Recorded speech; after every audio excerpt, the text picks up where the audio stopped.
Joining me now is presidential candidate Dr. Ben Carson, and welcome back to Fox News Sunday. Thank you, Chris. If you were addressing the nation tonight, if it was President Carson, what would you tell the American people, and how would you say you're going to keep this country safe? Well, I would say, first of all, that traditionally our unity has been our strength, and we have to stop listening to the purveyors of division and hatred and recognize that. I would also say that we are a very exceptional people. And you look at what we've done in the past. You know, we declared our independence in 1776. In less than 100 years, we're the #1 economic power in the world. And look at the positive influences that we've had throughout the world since that time. So now is not a time for fear, but a time for rational thought processing. As far as the radical Islamic jihadist terrorists are concerned, we need not kowtow to them. This is America. And we need to have a definitive and powerful strategy to defeat them, which will include understanding how they work and why they have been successful, and then attacking those things. You know, for instance, having established a caliphate, how do we take that away from them? Where do they get their money from? We have to take that away from them. Their ability to transfer money, we have to take that away from them. And, you know, looking at where their command central headquarters is, in Raqqa. You know, there are 4 ways in and out of Raqqa. We need to take advantage of being able to shut those off and, you know, create difficulty for them. And when they flee from there, we chase them to wherever else they go, and we keep them on the run, and Dr. we Carson, fight them. You know, that's what we do. Well, let me ask you, though, specifically about this case. I understand that's a broad strategy against ISIS. You're talking here about an American citizen. His wife came in on a visa. She had been screened, some will say effectively or not. They bought all these guns legally. So how do you stop this couple from being able to go into that Christmas party and slaughter everybody? Well, first of all, you need to recognize that there is no magic bullet. It's going to be a conglomerate of things that we're going to have to do. First of all, we have to teach everyone the importance of vigilance and not being afraid to report something. Even if you get 9 false alarms, if one of them turns out to be positive, it's worth it. And we have to stop demonizing people who are trying to be good citizens. I think the other thing that we are going to have to do is do a much better job of monitoring the internet and the things that cause people to be radicalized. There's absolutely no reason that we shouldn't be putting out counter messages, and no reason that we shouldn't be attacking their servers and trying to disrupt their messaging when we see that it is radicalizing people. Some people say that's dirty pool, but we're playing against dirty people, so dirty pool is okay in that situation. But we have to be just as tough in our resolve as they are. Doctor, as I said in introducing you, you have seen a dramatic slip in the polls, and the reason seems clear. I want to put one up. In a Quinnipiac poll a month ago, this is before the Paris attack, 64% of Republicans said you have the right kind of experience to be president. 30% said you didn't. But now, 42% say you have the right experience, and 46% say no. That's a 22-point drop on this issue in less than a month. And I guess the question is, how do you persuade the American people that at a time of terror, at a time of domestic threat, you're fit to be commander-in-chief?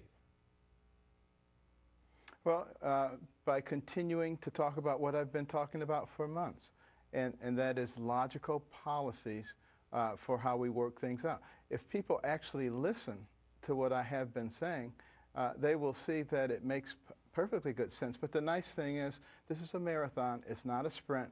Otherwise, you know, it would already be over. So we have plenty of time to get messages out and to talk to people. And I believe that the American people are smart enough to recognize that we're in a very different time right now. And it's not necessarily the one who shouts the loudest. It's not necessarily the one who claims to have all this great experience. The fact of the matter is, there's nobody running who has a great deal of international experience except for Hillary Clinton, and you see where that has led. So that's not necessarily the thing that has to count. You have to look at a person's lifetime experiences. have they been a person who's been able to solve complex problems? Have they been a person who's able to work with a lot of people and make wise decisions? Because it is critical that the next president be the right person. They're going to get 2 or 3 Supreme Court picks. It's going to determine the direction of our country. We, the people, are going to have to make that decision. But Dr. Carson, here's an example of the problem that you now face, whether it's fair or not. You spoke this week before the Republican Jewish Coalition, and here's how it began. I normally am a spontaneous speaker, but I want to make sure I get all my points in today, so I will actually be using a script. You then read from prepared remarks for half an hour. You were the only candidate who didn't take any questions.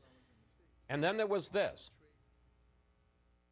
Fatah and Hamas operate in a constant state of conflict. Fatah rules the West Bank, Hamas rules the Gaza Strip. Afterwards, Ari Fleischer, who's a member of the RJC board and, of course, was former Bush Press 43 press secretary, he tweeted this: "Someone should have told him how to pronounce Hamas. He sounds like he's not familiar with the group." Question, how do you respond? And you've read it over the last couple of days. How do you respond to all the criticism of your speech, sir? Well, I expect everything that I say to be criticized. There were also some very positive remarks about it. I don't expect anybody to hear about that. You know, we need to get to the point where we start looking at the substance of what is being said, not the style in which it is being said. You know, that's a sign of maturity. And I actually believe that the people of this country are going to recognize that. They know what has happened traditionally when people try to manipulate everything and steer the conversation in their direction and try to manipulate people's opinions. But, you know, all I have to say is let's wait and see. I have always been told, and I say this I've said on the air many times, you and I are friends, and I have great respect for you. I've always been told that a good doctor is never threatened if you ask for a second opinion. He welcomes that because he wants to do the best for the patient. Is it possible that with the changed focus of this campaign, with the attacks in Paris and now in San Bernardino, and the increased emphasis on foreign policy experience and being commander-in-chief, that maybe you're not the right fit at this point? Well, you know what I would say to that, Chris, is I think of all the people running, I've probably had the most experience making critical life and death decisions, probably far more 2 a.m. calls than anybody else, and have a record of solving complex problems. And let's let the American people decide whether that is the right combination, or maybe the right combination is somebody who's, you know, has spent a lot of time talking about stuff. We'll see. Finally, with the 2 terrorists in San Bernardino having assembled an amazing arsenal with semi-automatic rifles, semi-automatic pistols, thousands of rounds of ammunition, and about a dozen pipe bombs, there's a renewed debate, at least in the case of the guns, about gun control.